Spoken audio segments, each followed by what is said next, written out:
Hello. Hello, হ্যাঁ, আসসালামু আলাইকুম। শুনছি আমরা। জি, ম্যাডাম আমি বলতে চাচ্ছিলাম হুম, যে আমার একটা প্রবলেম হয় যে আমি অনেক ইজি ব্যাপারে অনেক কিছু রেগে যাই এবং হুম, আমার এই নিয়ে আমার পরিবারের সঙ্গেও আমার অনেকটা দূরত্ব চলে আসে। যেমন আচ্ছা। আমি কোনো বুঝাইতে চাই, আমি কোনো সত্যকে আমি প্রতিষ্ঠিত করতে চাই। যেমন এটাকে যেমন আমার নেগেটিভ কিছু বলে তখন হুম, আমি অ অনেক উত্তেজিত হয়ে যাই। তাদের সাথে রাগ ব্যবহার করছি। তোমরা কেন বুঝতেছ না? হুম। আমি তো এরকম চাচ্ছি। এটা তো ভালো জিনিস। তুমি ভালোটা কেন করবা না? এদিকে কেন করো? একটু এইভাবে রেগে চাপিয়ে দেওয়ার প্রবণতা আরকি অন্যের উপরে যে তোমাকে এটা করতেই হবে। জি, জি। আমার ওরকম একটা বাধ্যতা চলে আসে কিন্তু তারপরেও এবং আমি যেমন বুঝাইতে চাই, দেখো আমি তো তোমাদের জন্য আমার ২ টো সন্তান আছে। হুম, এদের সামনে আমরা কোনো খারাপ আচরণ না করি। এরা যাতে ওই যে না শেখে। আমি পরিবারটাকে আমি ওইভাবে রাখতে চাই। হুম, কিন্তু অনেক কিছু ভুল ডিসিশনে দেখা যাচ্ছে যে আমার মানসিকভাবে অনেক প্রবলেম হয়ে যাচ্ছে যে আমি বুঝাইতে পারতেছি না। এবং আমাদের নিজেদের ভিতর সম্পর্কটা দূরত্ব বেড়ে যাচ্ছে। যেমন এরকম কথা কাটাকাটি নিয়ে আমি ২-১ দিন তার সাথে কথা বলতেছি না। ২-১ দিন তার সাথে আমার অনেক প্রবলেম হয়ে যাচ্ছে। আমি মানসিকভাবে অনেক দুশ্চিন্তায় থাকি। ওকে। বিয়েটা এবং কতদিনের? জি, সরি। বিয়ের সম্পর্কটা কতদিনের? আমার বিয়ের সম্পর্ক প্রায় এই ১৫ ১৪ বছর। ১৪ বছর। জি, জি। শুরু থেকেই কি এরকম একটু রাগারাগি করা হয়ে যেত নাকি পরবর্তীতে হ্যাঁ, হয়েছে? মানে ওই একটু আমার ইচ্ছার বিরুদ্ধে ধরেন আমার মানসিকতা হচ্ছে কি আমি কোনো অন্যায় করতে পারবো না। আমি কোনো মিথ্যা কথা বলতে পারবো না। আমি এও বুঝাই দেখো আমি যে কয়দিনই বেঁচে আছি, আমি যাই কিছু করি আমার সন্তান, তোমরা, আমি জীবনে কোনোদিন একটা মিথ্যা কথা বলি না এবং হারাম কিছু উপার্জন করি না। হুম, আমি সব সত্য কিছু নিয়ে তোমাদের খাই। কিন্তু আমার সন্তানদের আমি জীবিত থাকছি কেউ কখনো যেন একটা বকা না দিতে পারে। কেউ যেন বলতে না পারে, "ও আমাকে সন্তানটা দেখো এই আচরণের জন্য সে এই অন্যায়টা করছে।" আমি আমার সন্তানদের ওইভাবেই শিক্ষা দিই। হুম, কারণ আমি এইভাবে যে আমার কোন কিছু সঞ্চয় করতে চাই না। আমি একটু অপব্যয়কারীর মতো। যেমন চিন্তা করি যে আল্লাহ, আমি যে কদিন বেঁচে আছি যাতে আমার এই সন্তানরা ওরা দেখা গেল যে ওদের পড়ালেখা শিখানোর চেষ্টা করি যে যাতে ভবিষ্যতে অনেক ছেলেপেলে আমি এইভাবে বুঝাই যে অনেক ছেলেরা আছে এই যুগের ছেলেরা অনেক কিছু মানসিকভাবে অন্য মনস্কতা যে যাতে আমার এই সন্তানরা যার কাছে আমি দিব যার সঙ্গে হয়তো তার বিয়ে হবে সে যদি তার ইচ্ছা পূরণ করতে নাও পারে, আমি হুম, যে অন্ততপক্ষে তার এই আফসোসটা না থাকে যে না আমার স্বামী যে না আমার বাবাও তো আমাদের জন্য কিছু করে না। আমি যে কারণে চিন্তা করি যে বাবা তুমি যদি কোনদিন এরকমও করো যাতে তোমার বাবার প্রতি তোমাদের বিতৃষ্ণা না থাকে।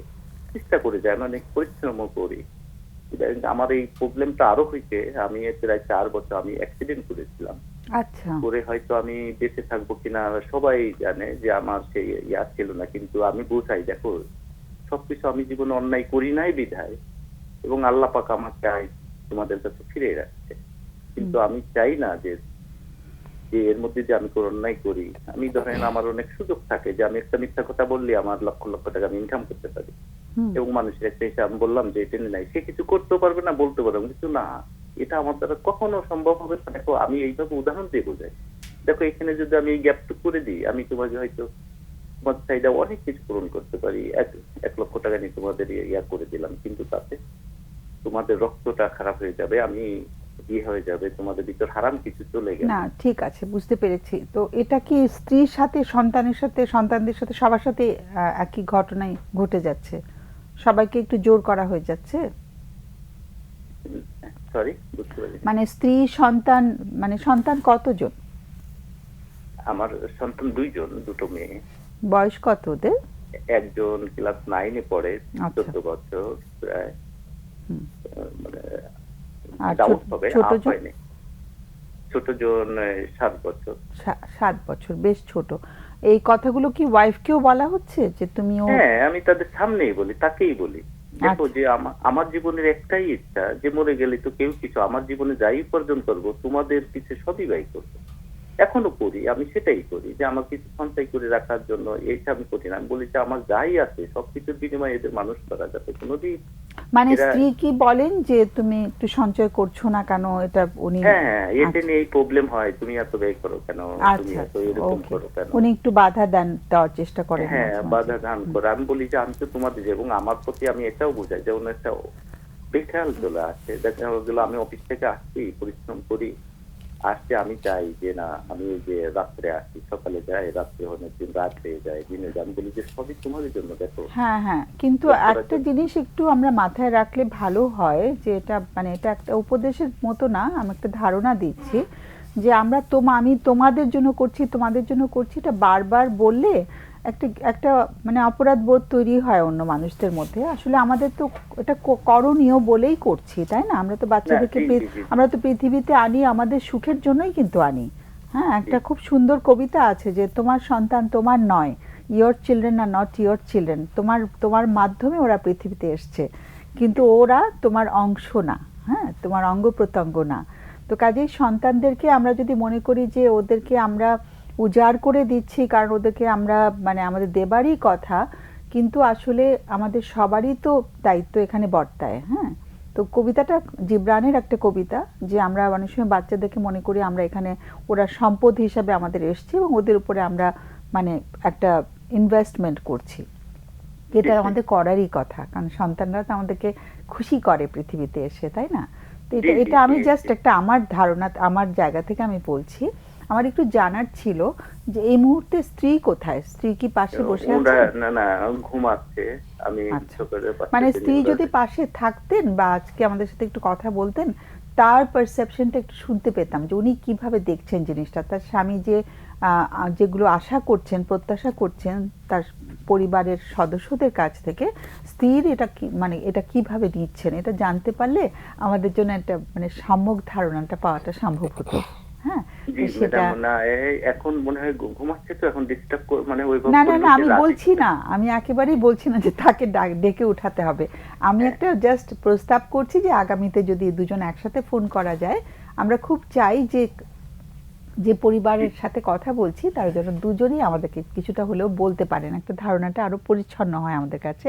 জি, আমি আগে আগে একজনও আপনাদের ফোন করেছিলাম এবং তাকে বলছিলাম যে হুম আসলে কি না এটা আমার হচ্ছে না, মানুষ হয়তো কি ভাববে, তারও অনেকটা মানসিক প্রবলেম হয়, যেটা আমি তাকে বলি হুম যে আমরা যদি শেয়ার করি সেটাই, যেমন আপনাদের অনুষ্ঠান দেখে আমি অনেক কিছু নিজেকে গুছিয়ে নিই আপনার হুম। কথা শুনে, এবং ডাক্তারদের আমি হ্যাঁ, প্রতিনিয়তই দেখি।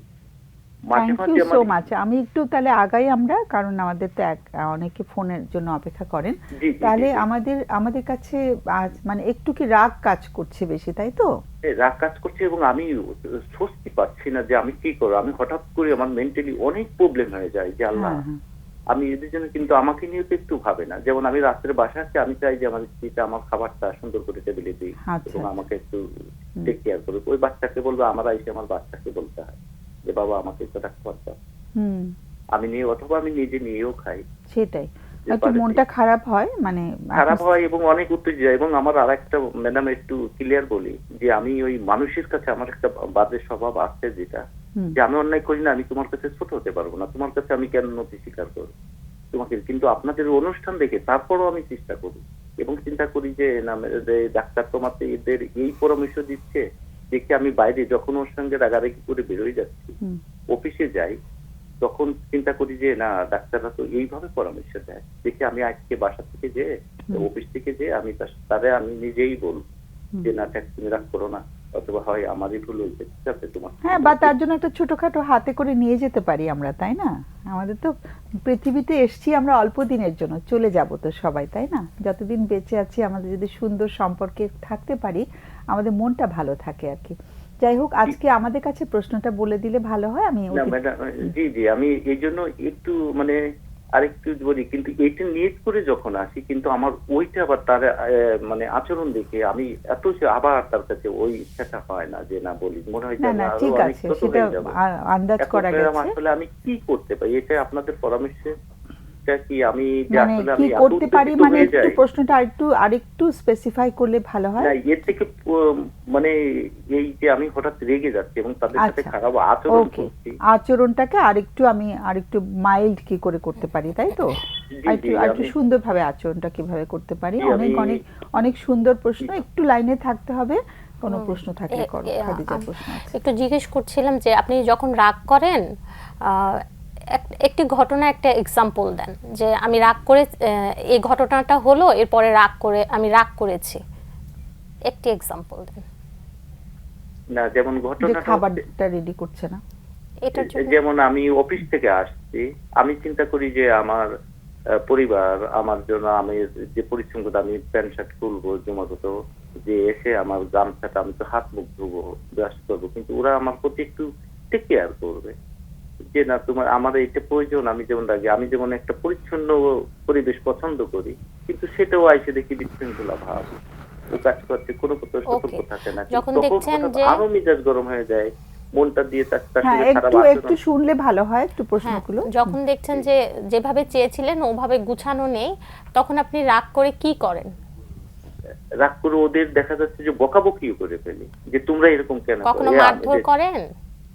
না না না, ওরকম আচরণ ইসে যায় না। অনেক সময় অনেক সিরিয়াস হয়ে গেলেই ওই ইয়াটা চলে আসে, গরম হয়ে দেখা যাচ্ছে তার সঙ্গে এই ব্যাপারে পরে 2-3 দিন কথাই বলি না, যে না তুমি এই এই মানুষকে তার মানুষ না, তুমি অনেক নোংরা মানুষ। ভাঙচুর ওর করেন? মানসিক- জি জি জি, আমি ওইরকম ভাঙচুর করেন? না না না না, আমি ওই ধরনের ইসে যাই না, ইচ্ছা করে কিন্তু ওদের দেখাই অনেক রাগ যে আমি এইটা করবো, আমি বলি যে কথা আমি বন্ধ এটা করে দেয় আর কি। ভাঙচুর করে। ঘুম কেমন হয় রাতে আপনার? জি, ঘুম কেমন হয় রাতে? ঘুম খুবই কম হয়, অনেক কম হয়। যেমন অস্থিরতা কাজ করে? হ্যাঁ হ্যাঁ, অনেক অস্থিরতা কাজ করে। ভয় কাজ করে ভেতরে কোনো? হ্যাঁ, ভয় কাজ বলতে ওইভাবে কোনো ভয় কাজ করে না, কিন্তু আমার কাজ করে এটাই যে আমার এরকমও মনে হয় যে আমি এদের রেখে চলে যাই, আমি একা একা থাকি, আমি মনে হয় ভালো থাকবো, যে একা একা থাকি, এদের জন্য এত কিছু করি, মানে আমার কি একটু কেয়ারটেক করবো না, আমি একা একা চলে যাই, আমি দূরে চলে যেতে করে বলতে চাই ফেলেন এদের থেকে। সময়। আচ্ছা, আপনি এই যে মাঝে মাঝে যে খারাপ আচরণ হয়ে যায়, রেগে যান, এটার জন্য পরে কি ক্ষমা চান বা এরকম কিছু প্রকাশ করেন? না, এটা আমি যখন বাসা থেকে আবার বেরোই, তখন আমার মন হয় যে এটা করা মনে হয় আমার ভুল হয়ে গেছে, এটা কেন করলাম, পরে এবারে পরিবারের জন্য অনেক অনুশোচনা বোধ হয় যে এটা সেটা না শেয়ার করলে- করেন কিনা?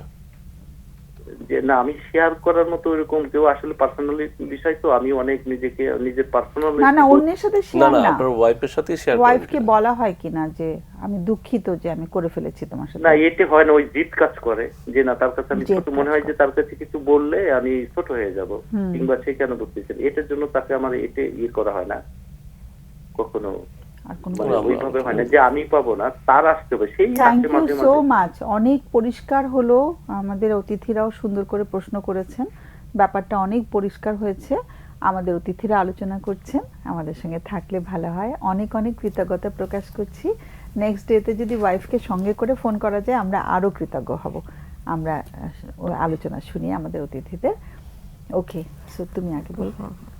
যেটা হচ্ছে যে রাগ কাজ করছে, রাগ যে কাজ করছে ওই জায়গাগুলো উনি একটু নোট ডাউন করতে পারে কোন কোন জায়গাগুলো, এবং আলোচনা করা। তবে আমি একটু বলি যে আমরা ভাবি যে আবেগ, রাগের কারণে আমাদের সম্পর্ক হয়তো নষ্ট হয়ে যাচ্ছে, এরকম আসলে দেখা যাচ্ছে রাগের কারণে শুধু সম্পর্ক নষ্ট, দায়িত্ববোধ, ভারসাম্যতার কারণে আমাদের সম্পর্কগুলো নষ্ট হয় বা ভেঙে যায়। তো যেটা হয় যে ভারসাম্যতাটা যদি একটু বুঝিয়ে দাও। ভারসাম্যতাকে এবং কমপ্লিমেন্টারিকে, এই দুইটাকেই একসাথে আমি বলি, এটাকে বলে সিম্বায়োটিক বা মেথোজীব সম্পর্ক, যেটা হচ্ছে দুইজনই খুশি থাকবে সম্পর্কের মধ্যে।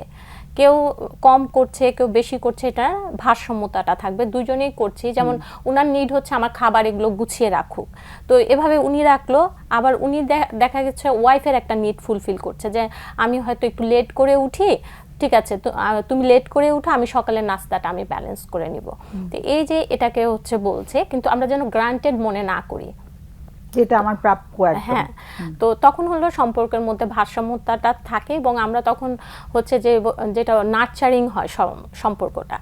তো আর নিউরোসাইকোলজিস্টরাও কিন্তু বলেছেন যে একটি সম্পর্কের মধ্যে মানে ছোট ছোট ভালো লাগার কাজগুলো করতে বলেছেন। এর ফলে যেটা হয় সম্পর্কটা সামনের দিকে সুন্দরভাবে মানসিকভাবে সুন্দরভাবে এগিয়ে যায়। তো আমার মনে হচ্ছে উনি নিজের যত্নটা ওনার করা প্রয়োজন, নিজের একটু হাঁটা, নিজের পছন্দের খাবারগুলো খাওয়া, একটু নিজের দিকেও কিছুটা ফোকাস করা। যেহেতু বলছেন যে সন্তানের জন্য, ওয়াইফের জন্য শুধু কাজই করছেন, উনি নিজের জন্য কি করছেন এটা শোনা হয়নি। তো আমার মনে হয়েছে নিজের দিকে একটু যত্নশীল হওয়া প্রয়োজন। তো নিজের দিকে যত্ন করতে পারলে তখন দেখা যাবে মনটা একটু হালকা বোধ করবে। নিজের যত্ন বলতে তো আমাদের একটু যদি এক্সপ্লেইন করে দিতাম ভালো হতো। নিজের যত্ন বলতে ম্যাডাম এই যে আমি যে একটু এক্সারসাইজ করব, এটাও কিন্তু আমি নিজের যত্ন করলাম। আমি একটু নিউজ পেপার পড়তে পারি, একটু সময় নিয়ে বসে চা খেলাম, একটু বাগানে গেলাম, গাছের নিচে বসলাম, পছন্দের একটা সিনেমা দেখলাম, বন্ধুর সাথে দেখা করলাম। অনেক দিন বাগান কই পাবে? গাছের বাসাগুলোতে কোনো বাগান নেই। ছাদের উপরে গিয়েই ম্যাডাম বসলো, মানে টঙের দোকানে গিয়ে একটু চা খেলো বা বন্ধুদের সপ্তাহে একদিন একটু মিট করলো। ওই যে বলছে যে আমি কোনো কথাই বলি না, আমাদের কাছে কিছু কিন্তু বন্ধু থাকে যাদের সাথে শেয়ার করলেও আমরা একটু রিলিফ ফিল করি। তো উনি আমার মনে হচ্ছে একটা বাউন্ডারি দিয়ে চলছে যেখানে রিলিফের জায়গাটা ওনার কম এবং খুব ওই একটা জায়গায় এক্সপেক্ট করে রেখেছে যে এরকমই হতে হবে, সেটা বাইরে যখনই দেখছে আর নিতে পারছে না ওই জায়গাটা। তো তখন যখন নিজের যত্ন নিবে তখন দেখা যাবে ওই জায়গাগুলো তার জন্য নেওয়াটা সহজ হবে এবং শেয়ারও করতে পারবে, সরি বলতে পারা, এবং তখন দেখা যাবে ওয়াইফও অনেক কিছু শেয়ার করবে। ওয়াইফেরও মনে হচ্ছে যে ওনার সাথে কি শেয়ার করব, উনি তো শুধু রেগেই যাচ্ছেন।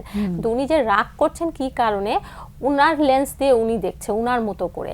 তো এই দুজনের দেখার মাধ্যমটাকে পরিবর্তনের জন্য উনার কাপল কাউন্সেলিং করতে পারে। আর আমি প্রথমে বলবো ইন্ডিভিজুয়াল একটি কাউন্সেলিং করার জন্য। যে মানে এটা তুমি ভালো বলেছো যে মানে একই শুধু নিজের লেন্স দিয়ে না দিয়ে অন্যের লেন্স দিয়েও জিনিসটা দেখা, আর কি অন্যের দৃষ্টিকোণ থেকেও দেখা জিনিসটা। কারণ উনি যে ব্যবহারগুলো করছেন এর ফলে আসলে যদি একটু আলাদাভাবে দেখেন যে উনাদের সম্পর্কের উপর এটা কি প্রভাবটা পড়ছে। Doctor Atiq. Thank you madam.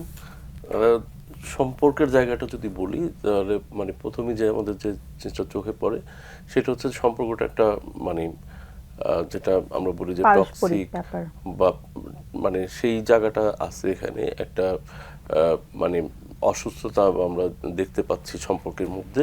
সেটা হচ্ছে যে তাদের পরস্পরের মধ্যে যে কথা বলা, যে কমিউনিকেশন, এটা প্রায় সময় মানে বিঘ্নিত হচ্ছে বা বন্ধ হয়ে যাচ্ছে।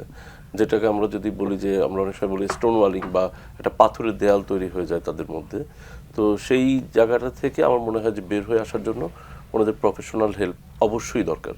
কারণ এটা আসলে দুজনের মধ্যে থেকে একটা দূরত্ব তৈরি হয়ে গেছে, এটা কিন্তু ওনারা নিজেরা এটা মানে কাভার করতে পারবে না। আর যত্নের জায়গা থেকে যদি বলি তাহলে ওনারা চেষ্টা করতে পারেন, সেটা হচ্ছে যেটা মানে যে ওনার মানে স্ত্রীর দৃষ্টিভঙ্গি কি সেটা দেখা, প্লাস ওনার কথার মধ্যে যে ব্যাপারগুলো চলে আসলো আমরা অনেয়ারই যেটা শুনলাম সেটাতে দেখা যাচ্ছে যে অপোজিট পক্ষ মানে বা মানে স্ত্রী বা সঙ্গী সম্পর্কে অভিযোগই চলে আসছে, কিন্তু তার প্রশংসা বা তার কোনো কিছু আমরা দেখতে পাই নাই। এবং নিজেকে বড় করে দেখার একটা ব্যাপার চলে আসছে যে আমি করি, আমি এটা করি, আমি নীতিবান।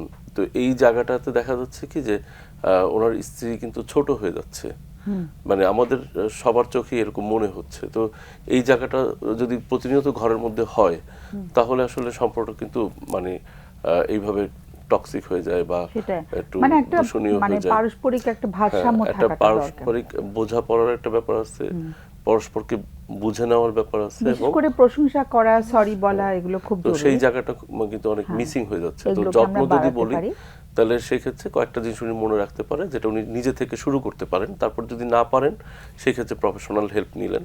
সেটা হচ্ছে যে রেসপেক্ট করা, যে উনি কথা বলার ক্ষেত্রে যদি একটু খেয়াল করেন যে কোন কথাটাতে মানে ওনার সঙ্গী রেসপেক্টেড হয় সেইভাবে যদি কথা বলেন আমার মনে হয় যে একটা বাধা উনি অতিক্রম করতে পারবেন। এবং তারপর হচ্ছে যে শেয়ার করা, আরটা হচ্ছে যে নিজের যত্ন, যে ব্যাপারটা নিজেকে একটু সময় দেওয়া, যেটা খাদিজা বলছেন।